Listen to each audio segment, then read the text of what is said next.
Welcome to Hard Talk. I'm Stephen Sackur. Jerusalem boasts one of the most bitterly contested pieces of real estate in the world, known as the Temple Mount to Jews, the noble sanctuary to Muslims. Jews aren't allowed to pray there. Many Jewish religious leaders say Jews shouldn't even set foot there. But that consensus is breaking down. My guest today is Yehuda Glick, a rabbi and activist who's been variously described as a dangerous extremist and a campaigner for religious freedom. 3 months ago, he survived an assassination attempt.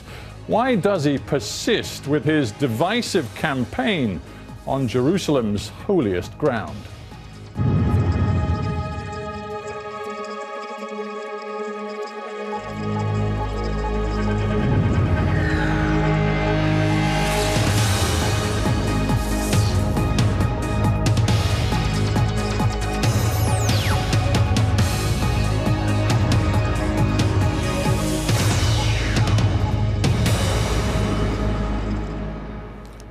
Yehuda Glick in Jerusalem, welcome to Hard Talk.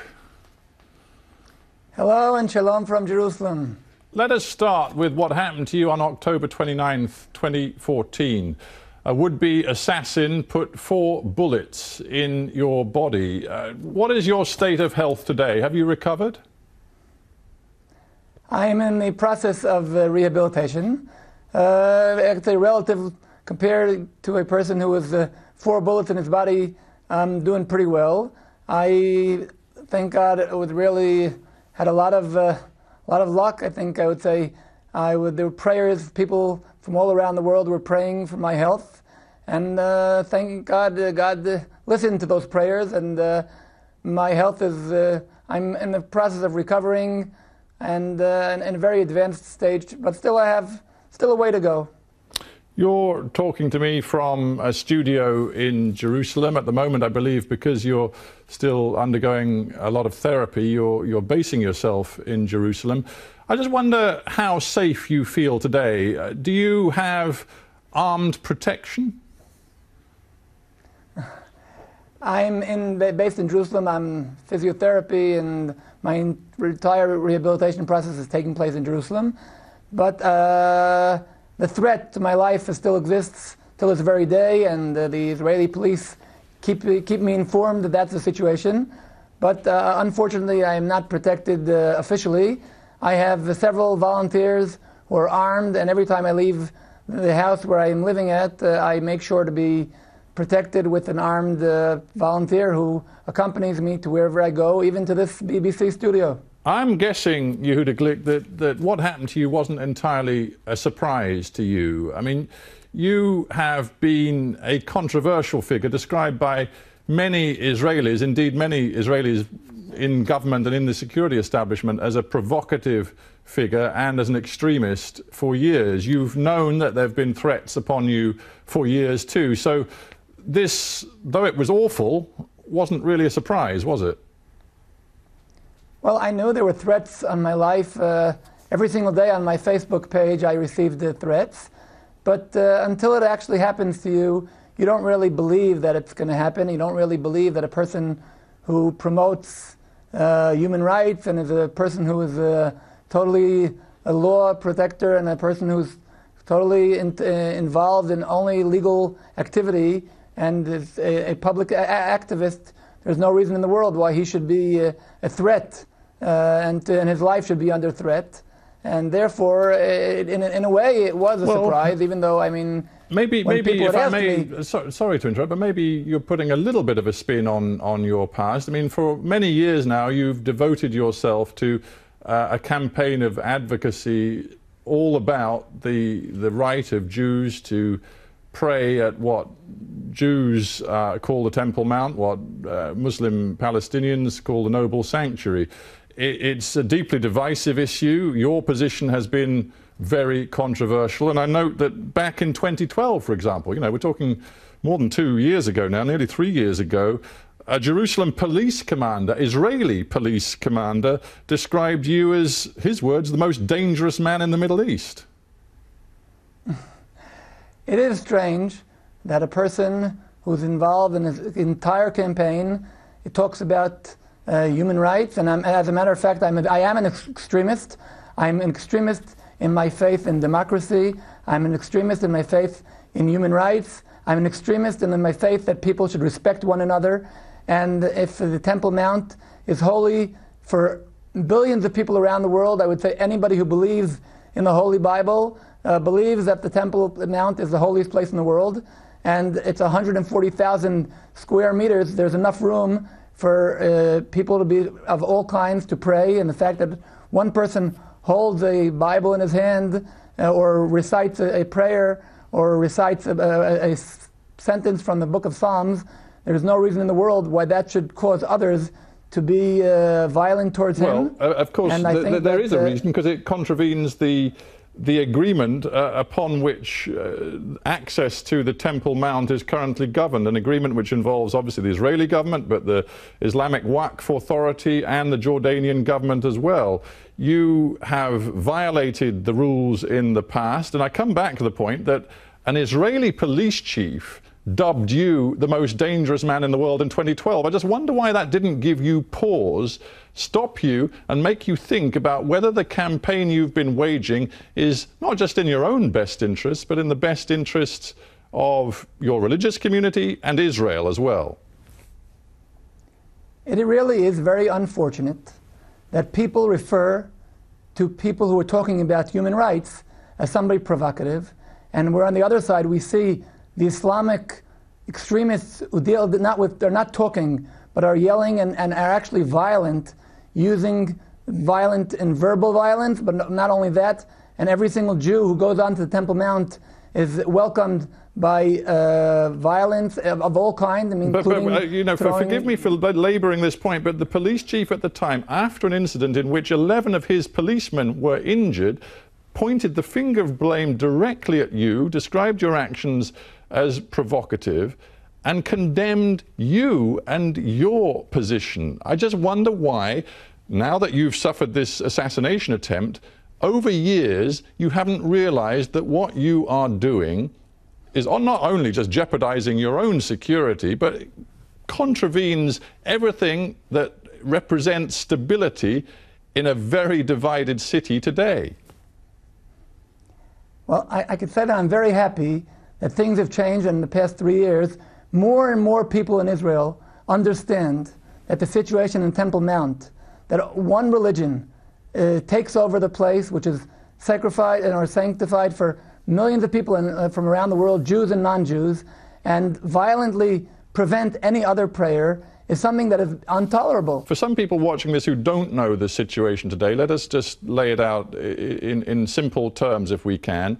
You know, the Temple Mount, as you call it, obviously is the site of the first and second ancient Jewish temples built by the kings, you know, thousands of years ago. That matters deeply to you. It is also, right now, today, the site of the third holiest Muslim shrine, the Al-Aqsa Mosque. It's known as the Dome of the Rock, of course, generally the compound described as the noble sanctuary, deeply important to Muslims around the world. And the arrangement is, and has been for many years, that Jews do not go into the compound to pray and have limited, very limited access to the compound as long as they don't pray. Now, the Israeli government backs that.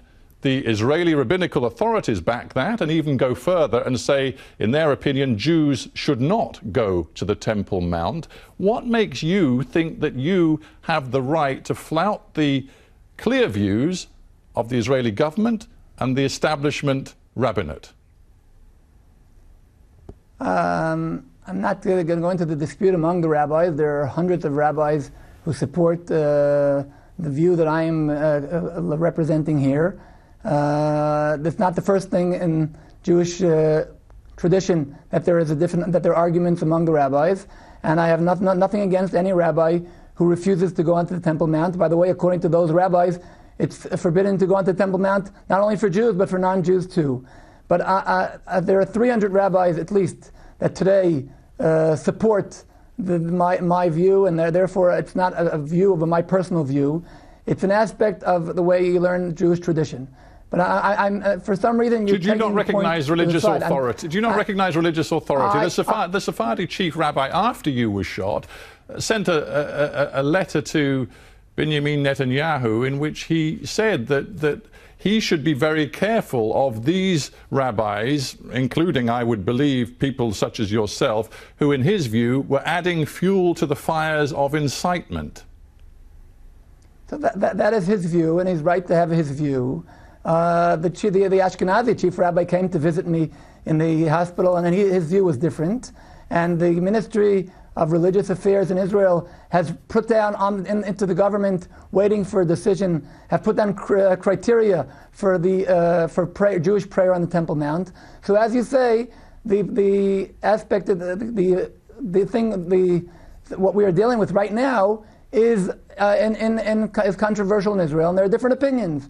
But once again, I'm right now, what I'm representing, and I do it, and that's what I'm representing is human rights. The temple, I have nothing against Muslims who are praying on the Temple Mount. I have nothing against them, and I respect them. And I just think that just the same way that Muslims have a right to pray on the Temple Mount, Christians have a right to pray on the Temple Mount, and Jews have a right to pray on the Temple Mount. And I'll tell you beyond that, I'm an official Israeli tour guide, licensed Israeli tour guide, and I can tell you that millions of Christians who visit Israel every single year don't come to visit Israel because the Tel Aviv beach is the most beautiful beach in the world, but they come to visit Israel because it's the only place in the world where they can open the Holy Bible and they can walk in the footsteps of Abraham, King David, etc., etc. And they come to wherever they go, they're walking with their Holy Bible in their hand.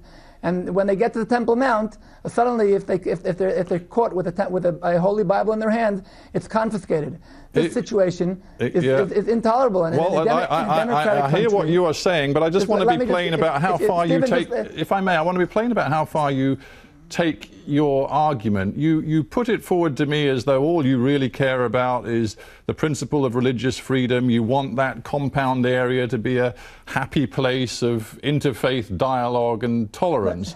But many people listening to your words over many years think that you go much further than that. You and your associates in, if I can put it this way, the Temple Mount movement are saying many other things as well. For example, in the last few days, one of your closest political allies, Moshe Feiglin, has once again been saying that Israel must impose its sovereignty over the temple, as you call it, the Temple Mount complex. Do you support that position?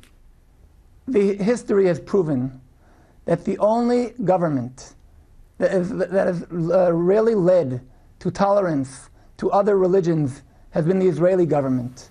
When the Muslims ruled over Israel, they took down, demolished churches. When the Crusaders were here, they took down mosques. The only government that has been tolerant to other religions has been the Israeli government. Right. So when Palestinians say that your movement is about much, if I may, when Palestinians say your movement is about much more than just the right to pray, they're right. You're confirming that to me, and indeed you go further, don't you? I mean, many of the people that you associate with actually say that a third Jewish temple must be built on the site currently occupied by the Al-Aqsa Mosque. Do you support those associates of yours who take that position? Well, let's do it one by one. We're talking about the Israeli sovereignty. Ever since 1967, the Temple Mount is under Israeli sovereignty. That's been the situation since 1967, and what people are talking about is that the Israeli government should impose its sovereignty, meaning they should allow Jewish presence on the Temple Mount without the fact that every single Jew who goes onto the Temple Mount is under threat of violence, and I think that is legitimate and much more than that. And can you just give me some straight answers to straight questions, Yehuda Glick? Do you right now advocate, along with many of your associates, for example, the housing minister Uri Ariel said the other day, he said the Al-Aqsa Mosque should be replaced by the third Jewish temple as it was built. That is, the Al-Aqsa Mosque was built on the holiest place in all of Israel. Do you share his view? Let's put things straight again. The Al-Aqsa Mosque is on the southern part of the plaza. It has nothing to do with the location of where the temple was, and that's the Al-Aqsa Mosque. What you're talking about is the Dome of the Rock, and let's put it this very simple. Building a temple is not something that can be done by any private person, and a temple is not another piece of real estate that somebody can go ahead and build. Right now, I have nothing to do with building a temple. Right now, I'm talking about, and this is what the organization I am part of is called the Temple Mount Heritage Foundation, and we deal with the Temple Mount as a place which should be the world center for religious tolerance. You've been a former leader of the Temple Institute. As I understand it, the Temple Institute's official position is that a third Jewish temple should be built on that ground. Am I wrong? Every religious Jew prays daily for the building of a third temple, and that is part of the prayer. The same way the return of the Jewish people to their homeland is part of the prayer. The question is whether it should be who should do that. Exactly. The question is whether Jews today in Israel have a duty to act as agents of the delivery of that third temple, or whether you leave it to fate. And what's your answer to that? My answer to that is very simple. Just the same way the establishment of the State of Israel was something that was decided by the United Nations, building a temple is not something that any private organization can do, and any Jew, as important as he is not in charge of building the temple. The temple will be built whenever it will be built, whether it's another 50 years, another 100 years, I don't know, but it should be something that is international. It should be a house of prayer for all nations. And unfortunately, this is what I deal with. I don't deal today with the temple. I deal today with the Temple Mount, and I think this is very important to emphasize. But what I'm preaching is for human rights on Temple Mount, and I don't. And in what world? In what world is somebody who talks about human rights considered provocative? Yeah, but you talk about human rights, but in some contexts you talk about very different things as well. I remember reading a piece in Haaretz, again a couple of years ago, which described a meeting you chaired of different elements within the Temple Mount movement, where the reporter described that the biggest dominant poster as she entered the room was a poster of the late Meir Kahane, who most Israelis, I think, would say was an extremist and a racist, but a man who you apparently felt fit to put in a big poster at the heart of your meeting, and where there were many people in the room, as described by the reporter, who were advocates of building a third temple in today's Jerusalem. Again, I'm very unfortunate that the reporter took that story. As soon as she walked into the room, I immediately pointed out that with the location of the meeting taking place in a room that we had rented, we had no idea who put up the poster there, and the poster had nothing to do with the meeting. And it was very unfortunate in my eyes that she decided to mention that poster. That was really, I think that was not fair. It had nothing to do with the meeting that was taking place there. Well, the meeting that was taking place, and I am not in charge, and I am not responsible for people's what their thoughts are and what their reasoning is. You see, if I may, understood, you made that point. If I may, the point about Meir Kahane, and maybe even about politicians like Moshe Feiglin, is that they believe that Palestinians should be removed from both the territory of Israel 48 borders, but also from the West Bank as well. Meir Kahane also was known to use violence. You have one outstanding court case against you because in August, long before you were shot, you had an altercation with a female security guard in the compound area.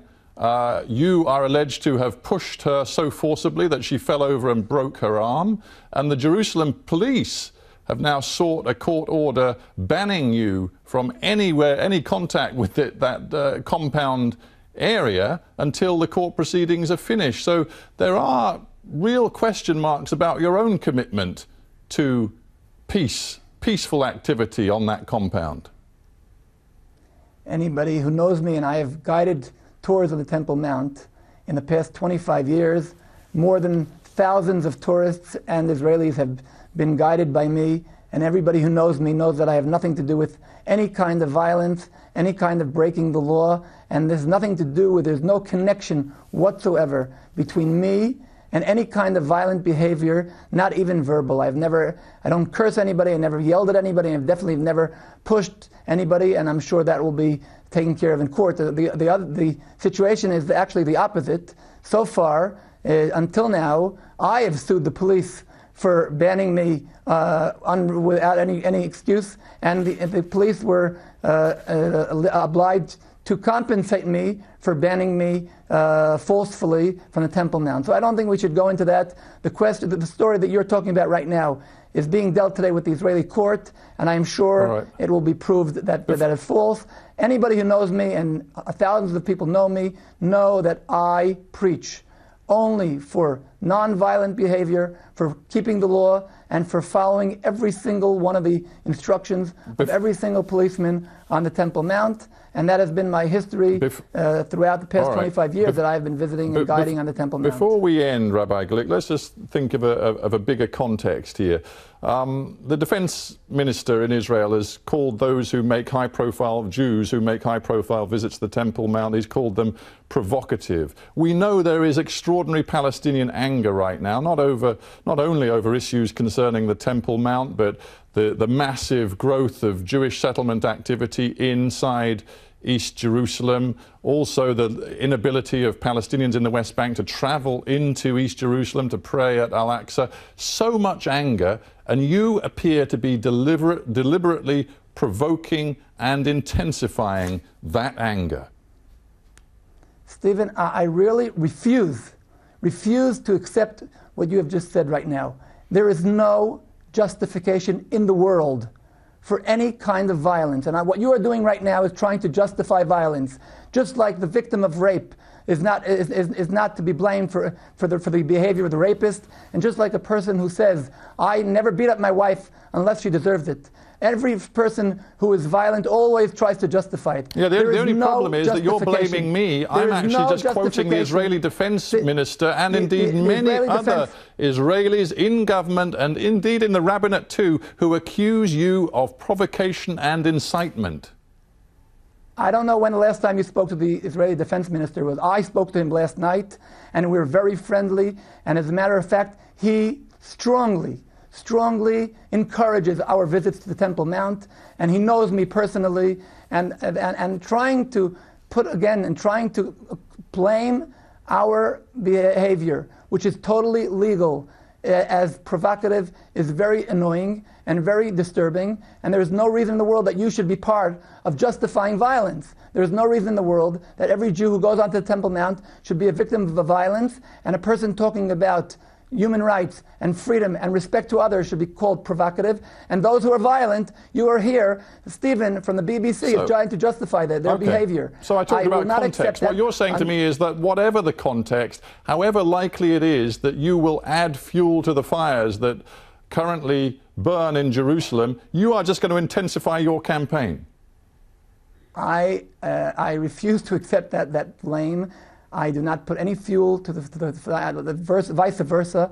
I've tried, and I've not only tried, I have dialogues with moderate Muslims who support our activity. Unfortunately, the Muslims around the world and in general, and in Israel also, have decided that their leadership, the Islamic leadership, should be very, very fundamental and very encouraging for violence, and this is something we should be very sorry for. And as a matter of fact, I would expect the BBC and I would expect the entire modern world and in a civilized society to condemn violence and to protect those who are talking and not only talking or acting in a way which is anti-violent and in a way which talks about things that are very basic in a modern society, and that is human rights, and that is respect to one another and freedom to pray for all. All right, Yehuda Glick, we have to end there, but thank you for being on Hard Talk.